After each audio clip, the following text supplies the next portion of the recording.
The 2026 Social Security cost of living adjustment came in at 2.8%, which translates to about $56 per month for the average retiree. If you're depending on Social Security as a major piece of your retirement income, that modest bump might leave you feeling like you're falling behind. Here's the reality. Your grocery bill, your healthcare costs, and your housing expenses are climbing faster than that check is growing. In today's video, I'm going to break down what this COLA increase really means for your retirement income, and more importantly, show you exactly how to bridge the gap so you're not just surviving retirement, but actually thriving in it. I'm PJ Gibbs, a certified financial planner, and I help people within 10 years of retirement make confident income, tax, and investment decisions so they can retire without guessing. Let's start with the numbers. The Social Security Administration announced a 2.8% COLA for 2026, which means that average retired workers' monthly benefit increases from $2,015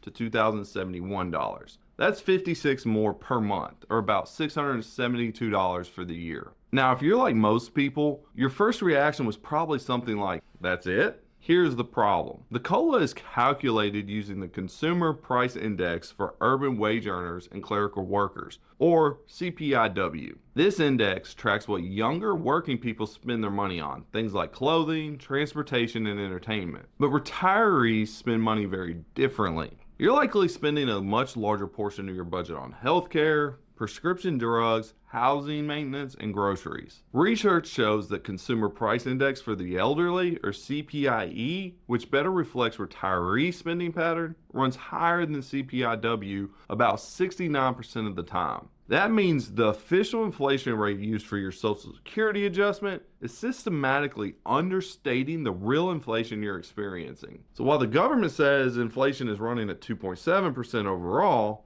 retirees are often seeing effective inflation rates of 3.5% or even higher, especially in healthcare and housing. Let's walk through a hypothetical scenario. Imagine you're a typical retiree receiving the average Social Security benefit of $2,071 per month. Your essential monthly expenses, housing, utilities, food, insurance, and healthcare total about $3,200. Social Security covers $2,071 of that, leaving an $1,129 gap that needs to come from somewhere else. Now factor in that your real costs are rising by 3.5% annually, while your Social Security benefit only increases by 2.8%. That gap isn't just staying constant, it's actually growing every year. Here's a truth that might surprise you. Social Security was never designed to be your sole source of retirement income. According to financial planning research, Social Security typically replaces only about 37% of pre-retirement income for an average wage earner. But financial experts generally recommend you need about 75% of your pre-retirement income to maintain a comfortable retirement lifestyle. So let's break down what this looks like. If you were earning $80,000 a year before retirement, you'd ideally need about $60,000 a year in retirement income to maintain your standard of living. If your Social Security benefit is $24,852 annually, that's the average $2,071 monthly benefit, you're still short by about $35,000 every single year. That's a massive gap that needs to be filled by other income sources. And the statistics on retirement preparedness are sobering. According to recent data, 40% of Americans ages 65 and older rely on Social Security for half or more of their income, and 14% depend on it for 90% or more. The Senior Citizens League found that 28.2% of U.S. seniors, about 15.7 million people aged 65 or older, lack sufficient income for essentials like food, housing, and transportation. Another 52.4% or 29.2 million seniors can currently afford basics, but lack confidence in their future sustainability. What this tells us is clear. If you're approaching retirement without a plan to supplement Social Security, you're putting yourself in a financially vulnerable position. The question isn't whether you need additional income sources, it's how you're going to create them. Now let's get into solutions. If Social Security isn't enough, and we've established it isn't for most people, what are your options? Here are 5 specific strategies to build a more robust retirement income plan. First, tax-efficient withdrawal planning from your retirement account. This is where most people have money sitting, in traditional 401ks, IRAs, and maybe some Roth accounts. The key is not how much you have saved, but how strategically you withdraw it. Here's what I mean. If you have three types of accounts, pre-tax retirement accounts, Roth accounts, and taxable brokerage accounts, each one gets taxed differently. Smart withdrawal planning means filling up the lower tax brackets first with pre-tax IRA withdrawals, then using taxable investment accounts to take advantage of more favorable capital gains rates, and finally, allowing those Roth IRAs to compound tax-free for as long as possible. This strategy alone can save tens of thousands of dollars in taxes over your retirement. Second, strategic Roth conversions during low income years. This is one of the most powerful tax moves available to retirees, but timing is critical. Let's say you retire at 62, but don't start Social Security until later. Those early retirement years when your taxable income is low create a unique opportunity. You can convert portions of your traditional IRA to a Roth IRA while you're in the 10 or 12% tax brackets. Rates you'll likely never see again once required minimum distributions kick in at age 73. With the new 2026 tax brackets, singles can earn up to $50,400 and married filing jointly can earn up to $100,800 before hitting the 22% bracket. Factor in the standard deduction plus the new senior bonus deduction of $6,000 for those 65 and older, and you've got significant room to convert at very low rates. Third, consider part-time work or consulting early in retirement. Now I know what you're thinking. PJ, I'm retiring so I don't have to go work. I get it, but hear me out. Many of the most fulfilled retirees I work with aren't sitting idle. They're doing something they actually enjoy. Maybe 10, 15 hours a week that brings in an extra $1,000 to $2,000 a month. Maybe you consult in your field or turn a hobby into a business or work seasonally in something completely different. This income doesn't just fill the gap Social Security leaves, it gives you purpose, keeps you engaged, and often comes with the flexibility to set your own schedule. Plus, if you're under your full retirement age and collecting Social Security, you need to be mindful of the earnings test. In 2026, you can earn up to $24,480 before Social Security temporarily withholds $1 for every $2 earned above that limit. Fourth, maximize health savings account distributions. If you have an HSA, this is one of the most tax-efficient accounts available. Contributions are tax deductible, growth is tax-free, and withdrawals for medical expenses are tax-free. Many retirees don't realize you can let your HSA grow throughout your working years by paying medical expenses out of pocket, then reimburse yourself in retirement completely tax-free for those past expenses. It's like a stealth Roth IRA with even better tax treatment for healthcare costs. We all know healthcare is one of your biggest retirement expenses. Fifth, income guardrails and flexible spending strategies. This concept is critical and often overlooked. Instead of rigidly withdrawing the same percentage from your portfolio every year, income guardrails allow you to adjust your withdrawals based on market performance. In good years, you can spend a little more. In down years, you tighten the belt slightly. Research shows this approach helps portfolios last significantly longer than the old 4% rule while giving you more spending power over time. The key is identifying which expenses are truly essential and which are discretionary. Your housing, utilities, food, insurance, and basic healthcare are non-negotiables. But the extra vacation, the golf membership, or spoiling the grandkids, those can flex based on how your investments are performing. Let me walk you through how to actually figure out your specific number. This is where the rubber meets the road. First, you need to get brutally honest about your expenses. I'm not talking about creating a budget. I'm talking about documenting what you're actually spending right now. Start by identifying your essential expenses.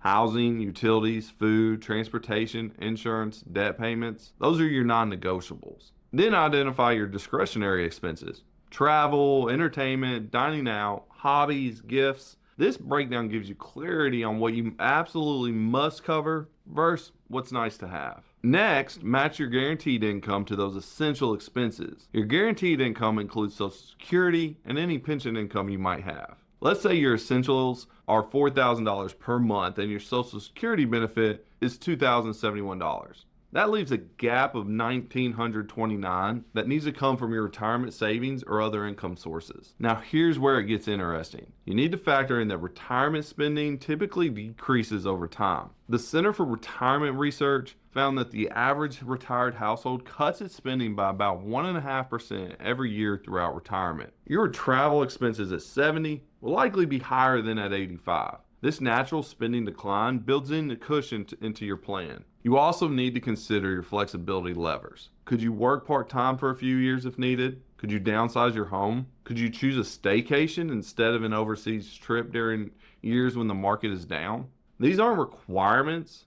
They're options that reduce risk and give you confidence that your plan can bend without breaking. Now let's bring it all together into a comprehensive income plan. Think of your retirement income as a three-legged stool. Leg one is Social Security, your foundation. Guaranteed, has a cost of living adjustment, and it lasts for life. Leg two is your retirement savings, your 401k, IRA, and investment accounts. This is where tax-efficient withdrawal strategies and Roth conversions come into play. Leg three is your flexibility, part-time work, HSAs, adjustable spending, and other creative income sources. The mistake I see people make is over-relying on one leg. If you're counting solely on Social Security, you're setting yourself up for a restricted lifestyle with limited options. If you're depending entirely on investment portfolio withdrawals without considering Social Security optimization or tax planning, you're likely paying more in taxes than necessary and risking running out of money if markets turn against you. Here's a real-world example of how this comes together. Recently worked with a couple, let's call them Tom and Susan, who felt financially behind with about $850,000 saved. They were both 63 and worried they couldn't retire for another 5 years. When we mapped out their income plan, here's what we discovered. Their essential expenses were $5,200 per month. If they both started Social Security at 67, their combined benefit would be about $4,100 per month. That left about a $1,100 gap. By implementing a strategic withdrawal plan from their portfolio using a flexible guardrails approach, we determined they could safely withdraw about $1,600 per month, giving them cushion above their essential needs. We also identified that Tom could do some consulting work for 3 years, bringing in an extra $1,500 a month, which he actually wanted to do. Suddenly, instead of being 5 years away from retirement, they realized they could retire within 18 months with confidence. The difference wasn't more money, it was a better plan. Let's go through some concrete action steps that you can actually implement today. First, calculate your actual monthly expenses right now. Use the last 3 months of bank and credit card statements and categorize every dollar into essential versus discretionary. This exercise alone will give you clarity on your real retirement number. Second, estimate your Social Security benefit. Go to ssa.gov and create your My Social Security account if you haven't already. Look at your projected benefits at different claiming ages. 62, your full retirement age, and 70. Understanding these numbers helps you make informed decisions about when to claim. Third, if you're not already doing this, max out your tax advantage retirement contributions. For 2026, you can contribute $24,500 to your 401k with an additional $7,500 catch-up if you're 50 or older. If you're in a high tax bracket now, focus on pre-tax contributions. If you expect to be in a similar or higher bracket in retirement, you might consider Roth contributions. Fourth, model out different retirement scenarios. What if you retire at 62 versus 65 versus 67? What if you work part-time for the first 3 years? What if markets drop 20% in your first year of retirement? Running these scenarios helps you understand the trade-offs and builds confidence in your plan. Fifth, if you're within 10 years of retirement, consider working with a certified financial planner who specializes in retirement income planning. The strategies we talked about today, Roth conversions, tax-efficient withdrawals, Social Security optimization, income guardrails, these require personalized analysis. What works for Tom and Susan might not work for you. At Trail Wealth, I help families and retirees simplify financial complexity with personalized planning and disciplined investment management so they can move into retirement with clarity, confidence, and peace of mind. Look, that $56 monthly Social Security increase for 2026 isn't going to cut it on its own. But here's the good news. You have options. You can build a diversified income plan that gives you financial security and peace of mind in retirement. The key is taking action now, not waiting until you're already retired and feeling the squeeze. If you want to see exactly how these strategies apply to your specific situation, I've got tools to help. Complete the Retirement Readiness Scorecard. You'll find the link in the description below. Or schedule a call with me at Trail Wealth. We'll walk through your numbers and show you exactly what's possible. Retirement doesn't have to be financially stressful. With the right plan, you can retire without guessing.